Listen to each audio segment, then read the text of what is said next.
Ya pemirsa, Presiden Republik Indonesia Prabowo Subianto ini menaikkan gaji dari hakim ini sebesar 280%.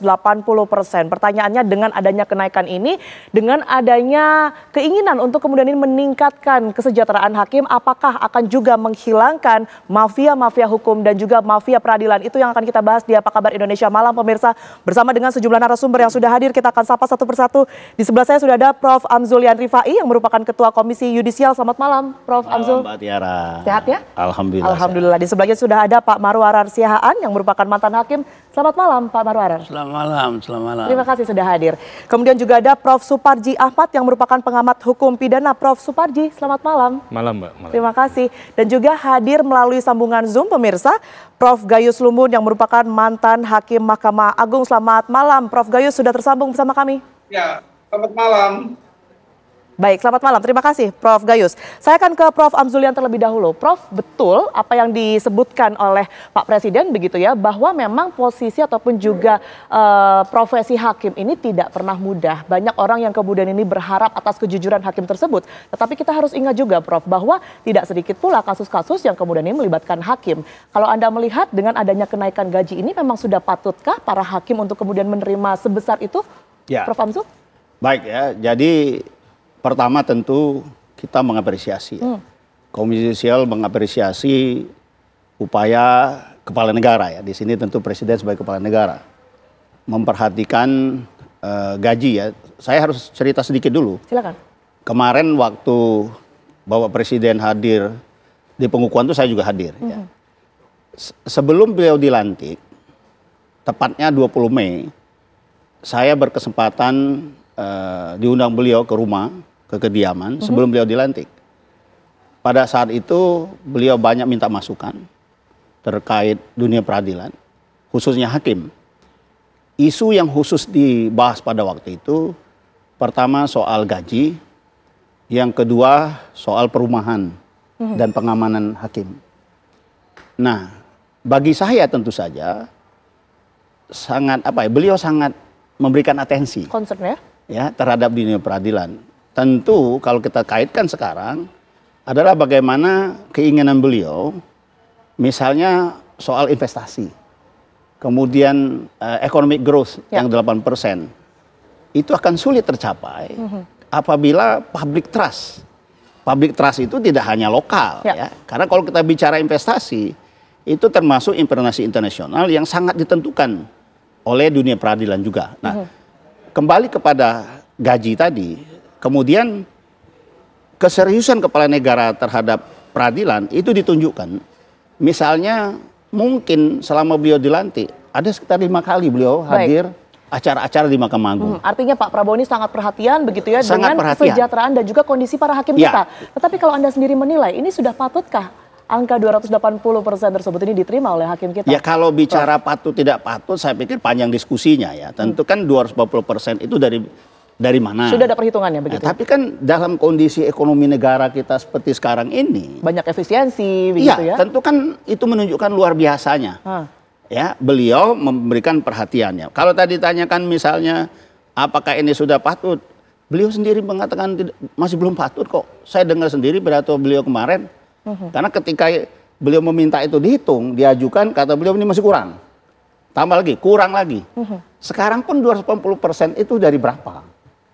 Ya kan, kalau gaji pokok 280% itu untuk yang ini kan katakanlah 1 sampai 3 tahun pengalaman, mungkin jadinya nanti tidak lebih dari 9 juta mungkin. Baik, gaji tapi pokok. dengan adanya keterlibatan hakim-hakim dalam beberapa kasus belakangan ini ya Prof ya, Anda melihatnya sendiri seperti apa dengan ini kan untuk para hakim junior belum seluruh hakim. Ya, hakim yang junior dulu ini berlakunya. Baik. Dan saya pikir satu harus cepat dieksekusi. Yang kedua, hakim itu bukan hanya hakim karir. Ada hakim ad hoc tipikor yang juga mesti dipikirkan. Baik. Ya. Baik. Nah, ini bagaimana? Karena hakim tipikor ini cukup banyak jumlahnya. Itu jadi yang kemudian menurut saya, dibahas. yang pertama, karena berita 240% ini sudah menyebar, segera dieksekusi. Baik. Yang kedua adalah bagaimana hakim ad hoc juga dipikirkan untuk include di dalam. Baik, saya harus bergeser ke Pak Ya. Marwarar. Pak Marwarar, kalau boleh diceritakan sedikit ya, sebenarnya kalau berkali-kali kita mendengar mengenai kesejahteraan hakim, apalagi ke Pak Prabowo juga sudah mention, ini sudah belasan tahun tidak naik gaji. Kondisinya sendiri seperti apa sebenarnya? Ya, lepas dari itu dulu ya, bahwa itu persyaratan yang secara universal ditetapkan juga, ada special rapporteur khusus untuk the independence of the judiciary di PBB itu, ada 4 jaminan yang harus diberikan kepada hakim itu. Yang pertama itu adalah jaminan hidup hakim dan keluarganya. Yang kedua itu ada jaminan kesehatan, baru dan masa pensiun. Ada 2 lagi yang tidak perlu saya sebutkan. Itu adalah tugas negara sebenarnya memikirkannya bagaimana senantiasa dia memelihara kecukupan daripada kehidupan hakim itu agar dia bisa dipaksa, tidak usah diharapkan, dipaksa mampu memberi keadilan melalui sesuatu sikap atau kondisi independen. Dia tidak dipengaruhi, termasuk suap itu kan salah satu yang berbahaya sebenarnya dalam kondisi ini. Jadi kalau dia sudah dilengkapi dengan jaminan hidup, kita bisa menuntut mereka untuk memberikan yang terbaik dalam keadilan. Dan ini tentunya kita apresiasilah Pak Presiden ini, barangkali yang secara terbuka dan cepat kondisi seperti ini baru kita hadapi sekarang. Oleh karena itu jangan berhenti sampai situ, itu adalah tindakan awal dan seharusnya itu secara kontinu negara mengevaluasi itu tiap-tiap periode tertentu bahwa apakah pendapatan hakim itu sudah cukup untuk itu. Nah, oleh karena itu saya kira di samping itu langkah-langkah yang paling radikal lagi sebenarnya dari situ kita bisa menuntut hakim sekarang untuk melihat akuntabilitasnya. Bagaimana dia mempertanggungjawabkan kewenangan konstitusional yang diberikan karena negara sudah memberikan apa yang dia bisa. Yaitu jaminan negara sudah hidup. memberikan fasilitas, kemudian juga negara sudah memenuhi kesejahteraannya. Kalau misalnya ada pelanggaran, kita bisa menuntut, begitu ya? Saya kira ya. Anda setuju, Prof. Gayus, dengan statement yang kemudian ini menyebutkan bahwa memang harus dipenuhi dulu, baru setelah itu kalau ada apa-apa, kita baru bisa menuntut? Ya, tentunya tidak harus juga begitu pandangan saya. Tapi saya melihatnya ini satu langkah presiden dengan niat baik. Ya, artinya niat presiden untuk berusaha paling tidak menertibkan peradilan, terutama hakim-hakim. Itu intinya. Tetapi hal yang perlu diperhatikan ditanya tadi adalah apakah cukup ukuran gaji yang naik sampai dengan hampir 300% ini.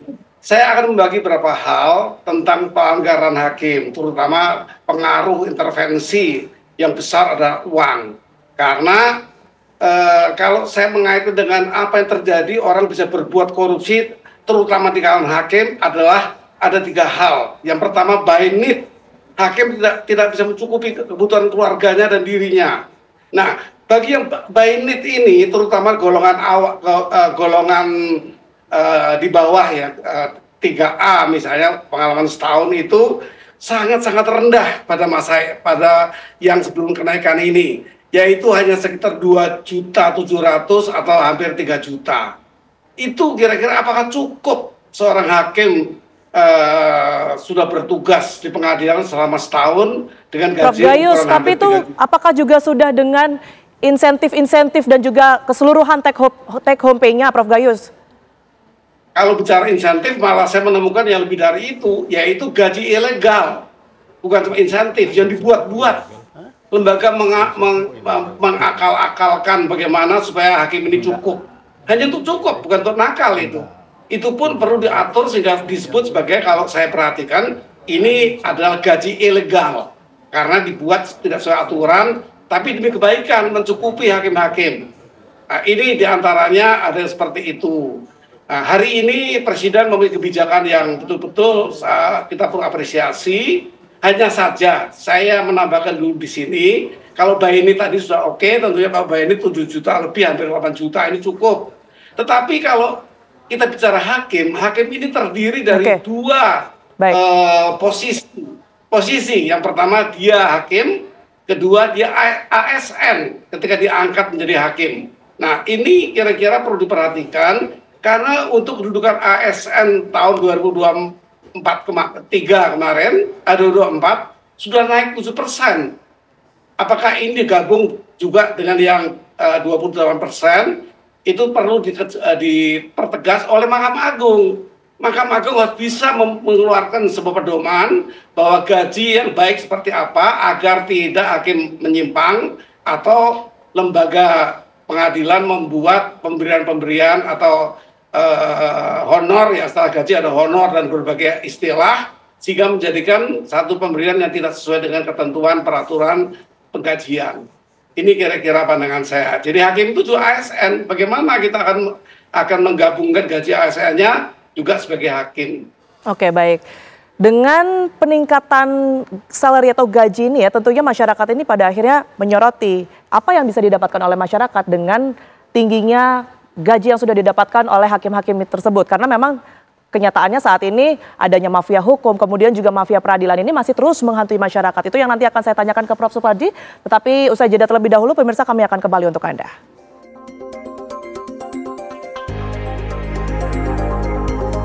Ya, sebagai benteng terakhir keadilan, itu yang kemudian disebutkan ya oleh Pak Prabowo, Presiden Republik Indonesia. Saya ke Prof. Suparji. Sebenarnya kalau kita melihat statement dari Pak Prabowo yang kemudian mengatakan butuh hakim yang kemudian ini tidak bisa dibeli. Anda sendiri melihat kondisi dari hakim kita sendiri saat ini, mulai dari moralitas, kemudian juga integritasnya sendiri seperti apa sebenarnya? Ya, menurut saya harus ditingkatkan integritasnya. Oke. Pengawasannya sudah 4 level ada, tetapi masih juga kecolongan.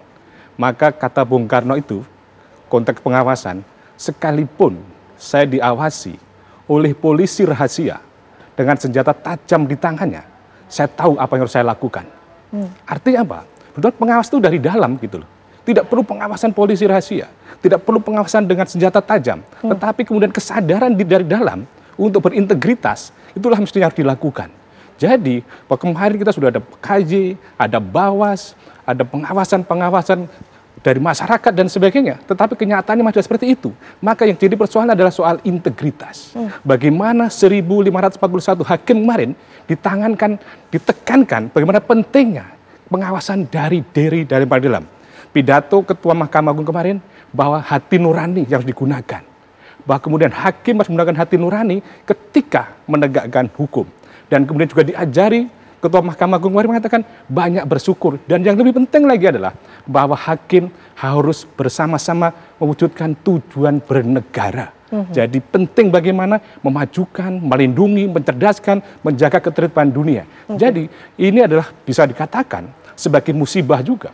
Karena apa? Karena tantangannya, tuntutannya semakin berat. Karena haknya sudah dipenuhi, sekarang tinggal kewajibannya bagaimana. Banyak yang berharap juga ya, Prof? Banyak berharap. Maka nanti ketika ada masalah, pasti akan jadi pertanggungjawabannya luar biasa. Bahkan mungkin presiden akan ditanya, ketika sudah naikkan gaji kok malah masih ada kecolongan-kecolongan ini. Jadi ini bisa jadi sebagai suatu berkah dan sekali sebagai musibah. Karena apa? Karena ada tantangan yang berat, haknya sudah dipenuhi, maka kewajiban harus dipenuhi. Kasus-kasus yang banyak masih terjadi, mestinya tidak boleh terulang lagi. Itulah yang kemudian menjadi tantangan berat dan bukan persoalan gaji semata, tetapi persoalan integritas. Persoalan pengawasan tidak akan bisa menyelesaikan persoalan hati nurani yang sudah ditekankan. Ini ada 1.000 hakim-hakim baru, mestinya itu akan menjadi generasi-generasi baru menunjukkan keadilan, menjadi garda terakhir menunjukkan keadilan Indonesia itu. Integritas penting dan itu yang harus ditingkatkan begitu ya, Prof. Kita akan langsung lihat ya bagaimana sebenarnya pandangan dari masyarakat berkaitan dengan kenaikan gaji yang kemudian ini sudah ditetapkan oleh Presiden Republik Indonesia kemarin sebesar 280%.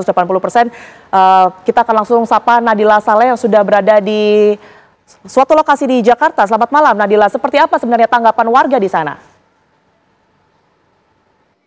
Ya Tiara, dengan adanya keputusan dari pemerintah untuk menaikkan gaji dari para hakim ini tentu memberikan sejumlah tanggapan, menghadirkan sejumlah tanggapan dari publik. Dan saya akan mengajak Anda untuk bertanya langsung kepada perwakilan masyarakat yang sudah bersedia ya untuk bergabung bersama saya pada malam hari ini. Boleh tahu namanya siapa, Mas? Ya, dengan Hengki. Oke, Mas Hengki dan Mbak Ade. Mas Hengki dan Mbak Ade, kemarin pemerintah sudah memutuskan untuk menaikkan gaji hakim. Ini gimana nih tanggapannya? Kalau Mas Hengki setuju nggak? Kalau menurut saya sih setuju aja ya, karena kenaikan gaji hakim itu tentunya seimbang dan sebanding dengan tuntutan risiko dan tanggung jawab kerjanya, gitu Mbak. Oke, kalau Mbak Ade ini setuju atau enggak nih? Saya rasa sih saat ini gaji hakim sudah sangat tinggi ya, dengan kebutuhan saat ini dan juga sudah di atas rata-rata dari pejabat yang lain, dan apakah itu bisa mereka pertanggungjawabkan belum tentu juga kan. Oke, berarti Mbak Ade nggak setuju ya di sini ya? Iya, betul. Kalau Mas Hengki sama Mbak Ade ini melihat dengan adanya ini gimana sih agar hakim-hakim ini bisa lebih memperkuat hukum di negara kita, ini gimana nih tanggapannya? Ya tentunya dengan ada kenaikan gaji tadi ya yang berpotensi nanti tentu menjadi satu amanah yang harus benar-benar dijaga. Artinya dengan hukum yang ada sekarang harusnya jauh lebih bisa baik lagi ke depannya, karena memang sesuatu yang diberikan pemerintah lebih tentunya ada tuntutan juga bagaimana pengabdian juga harus lebih gitu. Harus lebih juga gitu, Mbak. Kalau Mbak Ade melihat dengan adanya kenaikan gaji dari para hakim ini, apakah ini bisa memperkuat hukum di negara kita atau gimana Mbak Ade? Kalau saya sih kayaknya masih meragukan ya Mbak, karena melihat kasus-kasus dari pemerintahan, terutama dari hakim saat ini ya, yang belakangan ini tentunya kita sebagai masyarakat mempertanyakan nih yang sudah kami berikan untuk hakim ini, apakah ada pertanggungjawabannya dan amanahnya bagi mereka. Oke, Mas Hengki dan juga Mbak Ade, ini ada jawaban pro dan juga kontra dari perwakilan masyarakat. Terima kasih ya sudah bergabung bersama saya. Itulah Tiara, ternyata di sini masyarakat bukan hanya netral saja, tetapi juga pro dan juga kontra dengan adanya keputusan dari pemerintah untuk menaikkan gaji dari para hakim ini. Kita kembalikan ke studio dulu, Tiara. Terima kasih Nadila Saleh, selamat bertugas kembali. Saya akan langsung minta tanggapan ke Prof. Hamzul. Prof. Hamzul, ini melihat banyak juga ya pro dan kontra masyarakat yang sudah terwakili dari dua orang itu tadi. Anda sendiri melihatnya seperti apa? Apakah ini akan tegak lurus dengan adanya pendisiplinan penegakan hukum di Indonesia begitu? Ya, jadi kalau kita bicara korupsi di Indonesia ya, bukan hanya judicial corruption ya.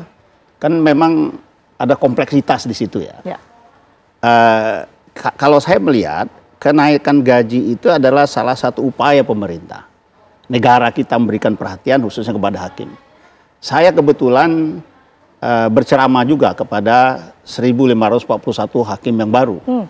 Ya, di situ memang ini salah satu cara kita, karena mereka ini adalah hakim-hakim baru, untuk kira-kira memberikan spirit kepada mereka. Ya kan? Bahwa menjadi hakim itu, saya tekankan, pertama saya katakan, saudara-saudara sudah secara sadar memutuskan memilih profesi sebagai hakim, ya, dengan segala konsekuensinya. Nah, tetapi saudara lihat, saya katakan belum pernah mungkin dalam sejarah Mahkamah Agung mungkin ya, ini presiden memberikan perhatian sebagai kepala negara begitu besar, memberikan secara langsung SK, mengukuhkan, menaikkan gaji para hakim 250%. Pada kondisi anggaran negara yang juga tidak mudah. Ini kan berarti ada harapan dari kepala negara. Oleh karena itu kemarin saya dengan Ketua Mahkamah Agung, kami juga berkomitmen ya, bahwa kita tidak akan main-main. Bahkan kata Ketua Mahkamah Agung, sekalipun hanya nilai 100.000 pun akan ditindak tegas. Ya, kami selama ini juga bersama-sama, saya katakan, kami tidak melihat KY sendiri, Mahkamah Agung sendiri, kami selalu bersama-sama. Untuk apa ya, artinya tanpa kenaikan ini kita berupaya untuk supaya tidak terjadi korupsi ini. Walaupun saya katakan tadi tidak ada jaminan juga ya, dengan berat hati saya katakan bahwa kalau kita bicara korupsi hanya kenaikan ini kemudian seakan-akan semuanya cespleng, tidak ada lagi korupsi. Artinya itu. Ini sinyal baik begitu ya, ketika presiden menaruh perhatian lebih itu satu. Tapi kemudian hakim. saya pikir tadi mestinya para hakim itu menjadi apa ya, malu ya, kalau dia masih tetap melakukan itu, karena ini sudah menjadi pengawasan publik ya. Soal 280% ini. Baik, saya nanti akan juga meminta tanggapan ya kepada Pak Marwarar dan juga Prof. Gayus, tapi kita jeda terlebih dahulu pemirsa. Apa kabar Indonesia Malam masih akan kembali untuk Anda saat lagi. Anda kembali di Apa Kabar Indonesia Malam, pemirsa. Sebelum saya meminta tanggapan ke Pak Marwarar dan juga Prof. Gayus, kami hadirkan terlebih dahulu pemirsa untuk Anda. Ini adalah data yang berkaitan dengan kenaikan gaji hakim yang akan kami hadirkan untuk Anda. Ya, bisa Anda lihat di layar ke televisi Anda, pemirsa. Ini merupakan perkiraan kenaikan gaji hakim 280% yang sudah disebutkan oleh Presiden Prabowo Subianto, di mana hakim golongan 3A ini dari yang tadinya 2,78 juta rupiah menjadi 7,79 juta rupiah. Kemudian untuk hakim golongan 4E, ini dari yang tadinya 6,37 juta menjadi 17,8 juta rupiah.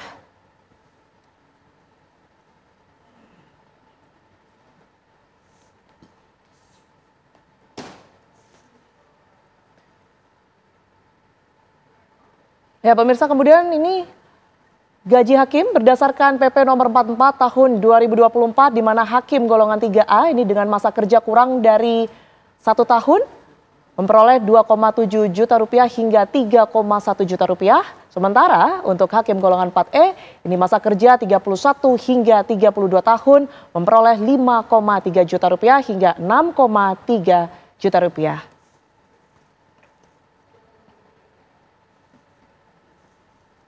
Baik, saya akan langsung ke Pak Marwarar. Pak Marwarar mungkin bisa langsung dikomentari ya, tadi ada pro kontra dari masyarakat, kemudian juga data kenaikan dari tahun ke tahun dan juga nominalnya tadi yang kemudian didapatkan oleh masing-masing golongan. Anda melihatnya seperti apa? Ya kalau dari sudut saya, karena hakim itu adalah panggilan jiwa ya, yang menyala-nyala mau menegakkan keadilan. Sebenarnya gaji itu adalah sesuatu yang bisa kita katakan melengkapi, meskipun dikatakan kecil, tetapi tunjangannya itu kan besar, jadi bisa dilihat itu. Tetapi jangan berharap bahwa dengan kenaikan gaji, bahwa tidak ada dinamika yang luas yang terjadi di lapangan, di dalam hubungan sosial ekonomi yang terlihat itu, sehingga hakim itu juga harus mau tidak mau terpengaruh dengan perkembangan yang ada. Oleh karena itu yang saya keluhkan selama ini bahwa kita harus melihat sistem bagaimana meningkatkan independensi itu dengan gaji, tetapi juga ada sistem pengawasan, ada pembinaan yang secara terpusat disusun oleh pimpinan-pimpinan peradilan di Mahkamah Agung. Kalau kita bicara gaji, yang tertinggi gaji adalah Mahkamah Agung. Tapi apakah Anda mau melihat bahwa di sana pun tidak ada korupsi? Berapa hakim agung yang tertangkap? Itu baru yang tertangkap. Bagaimana yang tidak tertangkap? Kasus suap begitu ya, Pak Marwarar. Ya, jadi itu berarti ada problem di situ. Oleh karena itu dalam meningkatkan masalah independensi itu sebenarnya adalah jaminan supaya dia bisa adil. Jadi dia tidak ditekan oleh kehidupan atau dipaksa atau diintervensi secara politik sehingga dia tetap berdiri di garis yang disebutkan imparsialitas itu keadilan. Itu sebenarnya tujuan yang bisa kita capai terakhir. Oleh karena itu sesudah langkah awal ini Mahkamah Agung harus dengan sadar mencoba melihat pembenahan sistem seperti apa di dalam menuntut atau tuntutan akuntabilitas dari masyarakat. Karena sebenarnya rakyat berhak memperoleh keadilan. Oleh karena itu dari hak dia menuntut hakim memberi keadilan, dia juga bisa menuntut akuntabilitas hakim itu bagaimana dia menggunakan kewenangannya. Kalau itu tidak bisa, karena ada sistem sekarang di Mahkamah Agung yang disebut sistem satu atap yang secara paradigmatis berbeda dengan perubahan undang-undang dasar yang check and balance, dia satu atap. Jadi saya ingatkan ya, krisis terjadi kadang-kadang itu adalah karena para pengambil kebijakan tidak menyadari telah berubah paradigma, tetapi dia masih menyusun kebijakan berdasarkan paradigma lama. Ini yang kita lihat, paradigma lama di Mahkamah Agung satu atap, tetapi paradigma baru perubahan konstitusi check and balance. Oleh karena itu kewenangan Komisi Judisial harus diberikan dengan luas menuntut suatu pertanggungjawaban, memeriksa dengan legal audit tanpa mengganggu independensi. Jadi dia yang bagaimana memikirkan sistem ini. Sehingga kita bisa menyangkal apa yang ditulis Sebastian Pompe 20 tahun yang lalu bahwa Indonesia telah runtuh lembaga Mahkamah Agungnya. Itu yang harus menjadi perjuangan sekarang. Karena tadi sudah disinggung mengenai Mahkamah Agung, saya akan langsung meminta Prof. Gayus untuk menanggapi, karena Prof. Gayus ini kan tadinya memang merupakan mantan hakim Mahkamah Agung. Silakan, Prof. Gayus. Ya, saya akan memulai bahwa diskusi ini tentu tidak tepat kalau dikaitkan dengan integritas bagaimana pengamat tadi mengatakan, Profesor siapa itu pengamat itu. Karena yang kita bahas ini gaji tidak ada kaitan. Saya mengatakan ini karena yang diukur bukan gaji, take home pay sebenarnya. Itu lebih tepatnya. Karena ini bukan analisis diskusi kita ini. Tanpa analisa akademik ya. Jadi kita tidak bisa. Kalau gaji itu kan tidak seberapa itu.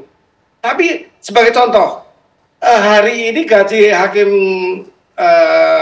tingkat PT, tingkat pengadilan tinggi itu ketuanya 56,5 juta data saya ini. Kemudian hakimnya 38,5, 38.200.000.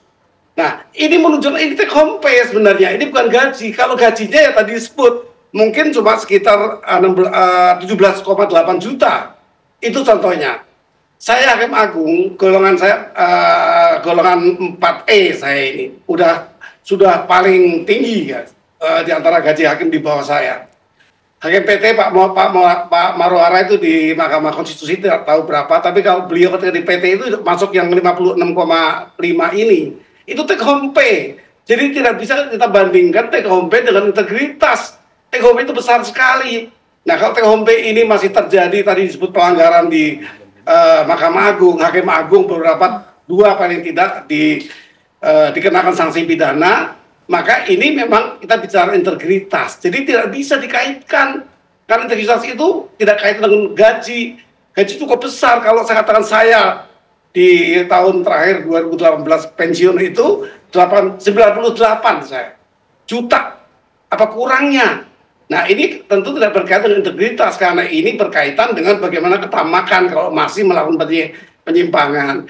Ini sulit diskusi ini kalau dikaitkan dengan bagaimana kenaikan ini bisa merubah hakim. Ini tidak pengaruhnya kalau untuk hakim tingkat pertama, hakim 3A, setahun pengalaman kerja, memang ini berarti. Artinya mengukur di situ, karena dia hanya sekitar 7 juta, 7,7.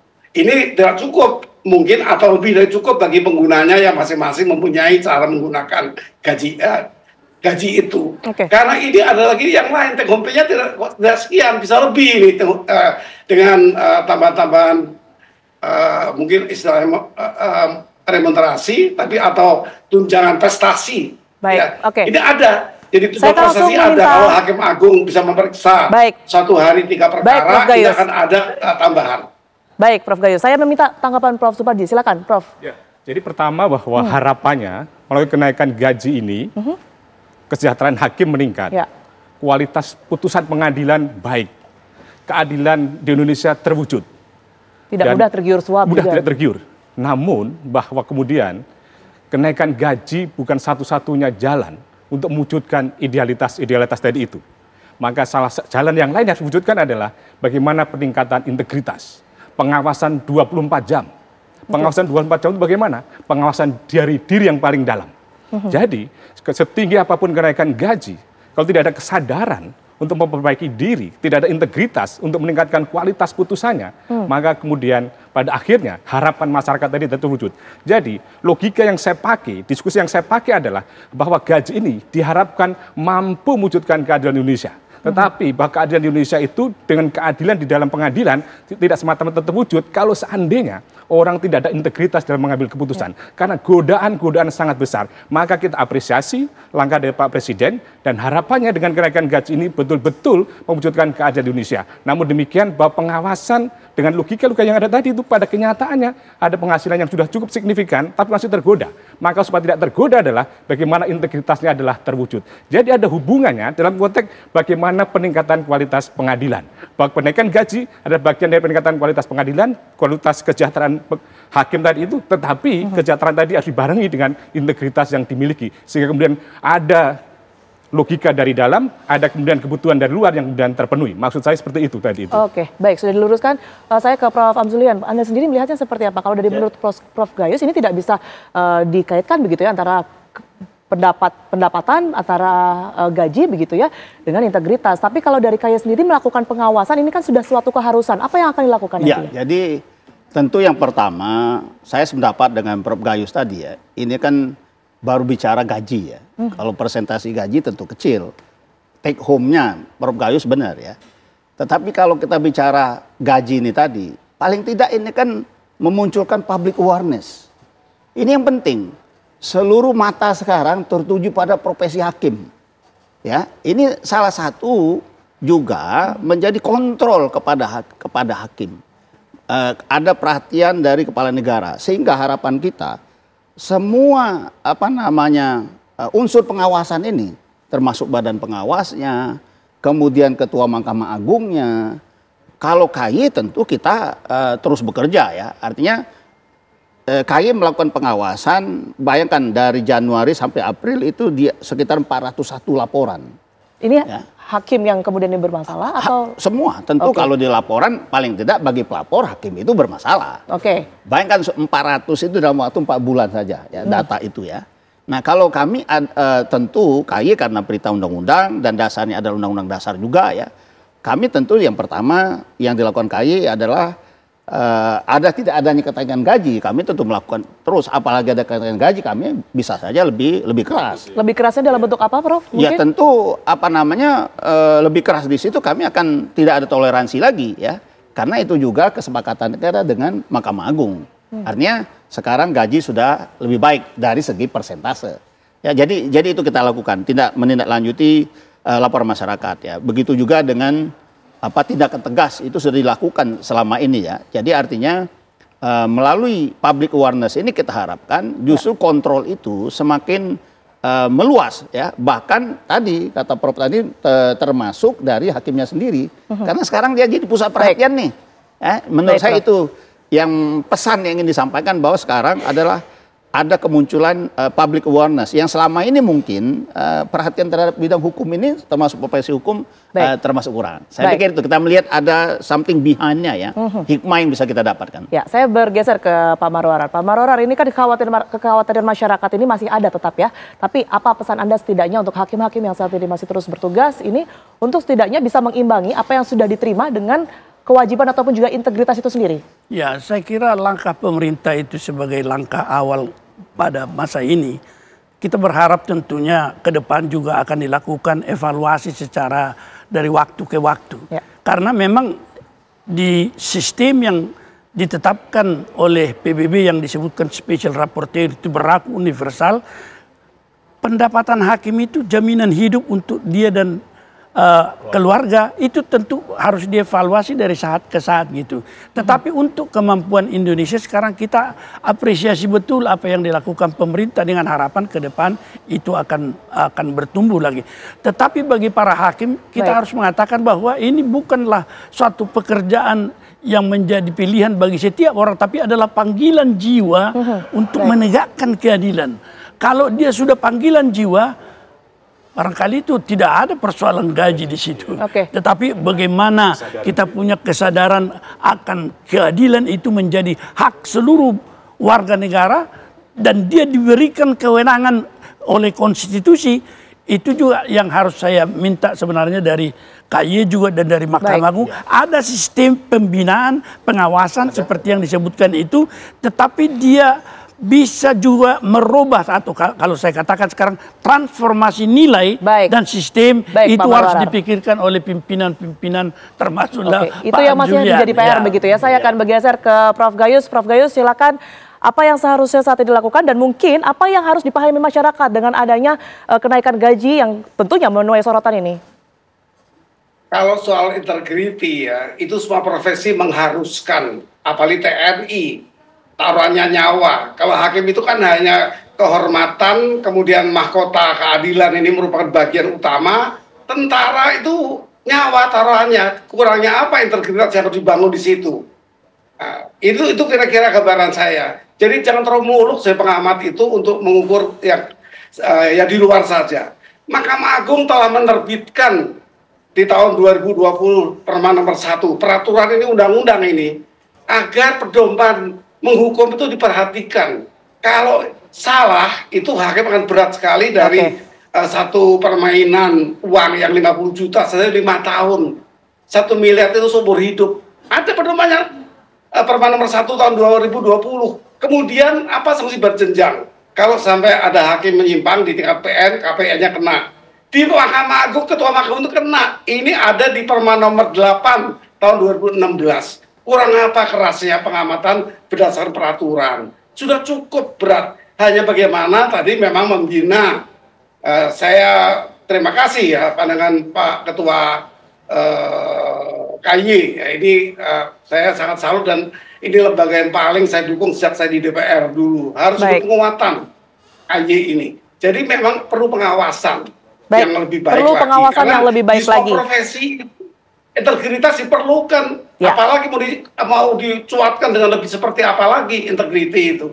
Nah, ini kira-kira lebih kepada pembinaan dan pengawasan, itu yang tepat. Baik, perlu pengawasan yang lebih baik lagi, Prof. Suparji, kalau Anda bisa kemudian memberi masukan begitu ya.